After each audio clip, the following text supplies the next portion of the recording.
भाई साहब, बिहार में चुनाव होता है 2025 में विधानसभा का। जिसमें 14 तारीख को नतीजा आता है और वहां पे एनडीओ को पूर्ण बहुमत की सरकार बनती है और आरजेडी महागठबंधन बहुत बुरी तरह से हारती है, जिसमें एनडीए महागठबंधन 202 सीट निकालती है और आरजेडी जो है 27 सीट पे सिमट जाती है।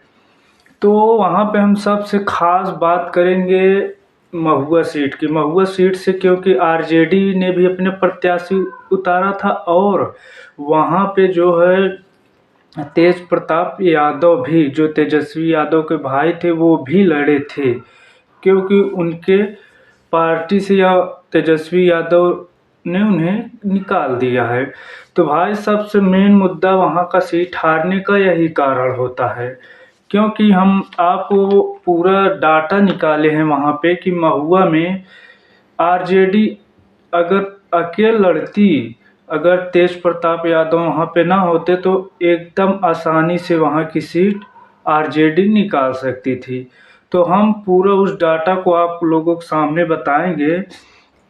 महुआ विधानसभा का, महुआ विधानसभा में भाई बीजेपी से खड़े होते हैं संजय कुमार सिंह, जो कि 27,641 वोट टोटल पाते हैं। और जो कि आरजेडी से तेजस्वी यादव की पार्टी से मुकेश कुमार रोशन खड़े होते हैं और वो 44,997 वोट से हारते हैं। टोटल कितने वोट से? 44,997 वोट से हार जाते हैं। और वोट टोटल पाते हैं मुकेश कुमार रोशन 42,644 वोट। लेकिन अब मेन मुद्दा यह यहाँ ये रखना है कि 42,644 वोट से जो आरजेडी के प्रत्याशी हैं मुकेश कुमार रोशन हारते हैं।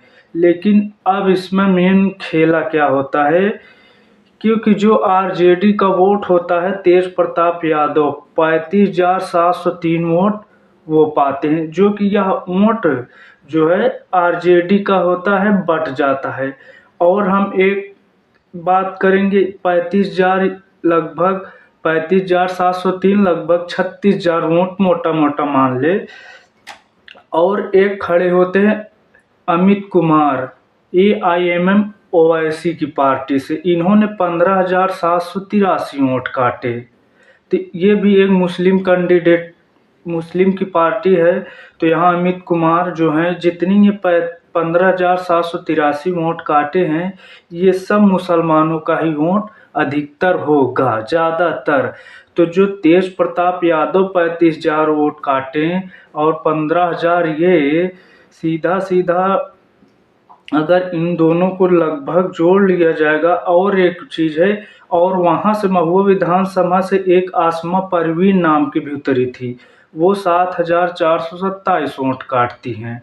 तो कहीं ना कहीं आप जो तेज प्रताप यादव 35,703 वोट पाते हैं और अमित कुमार जो ओवैसी की पार्टी से लड़ते हैं 15,783 वोट पाते हैं, एक आसमा परवीन होती है जो 7,427 वोट काटती हैं।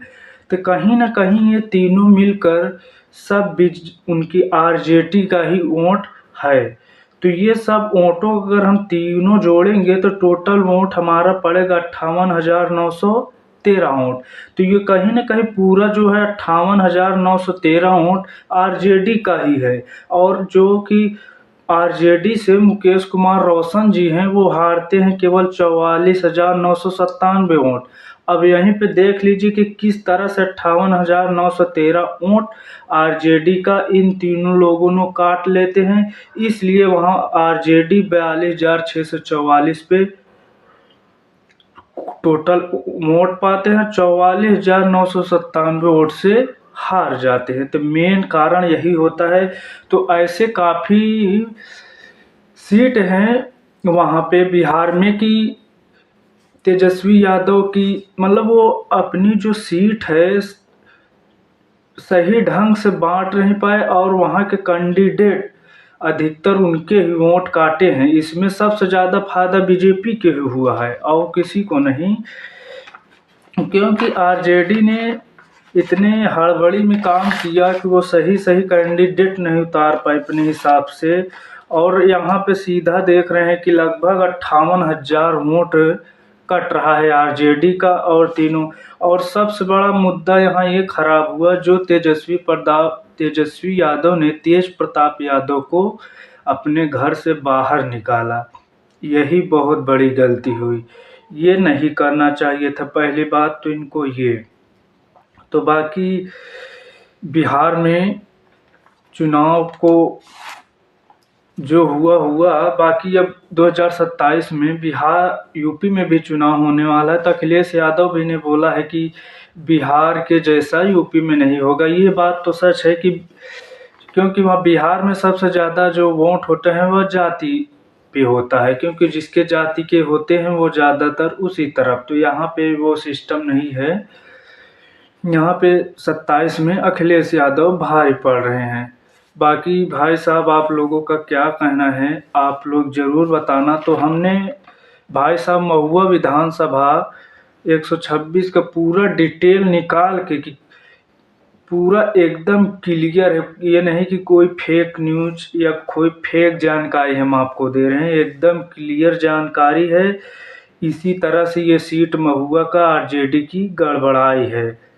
अगर यही दोनों लोग में आपस में तेज प्रताप यादव और तेजस्वी यादव झगड़ा ना किए होते, अगर तेज प्रताप यादव अकेले महुआ विधानसभा से खड़े होते, आरजेडी अपनी प्रत्याशी न उतारती, तो ये 100% आरजेडी के खाते में ये जाने वाला था।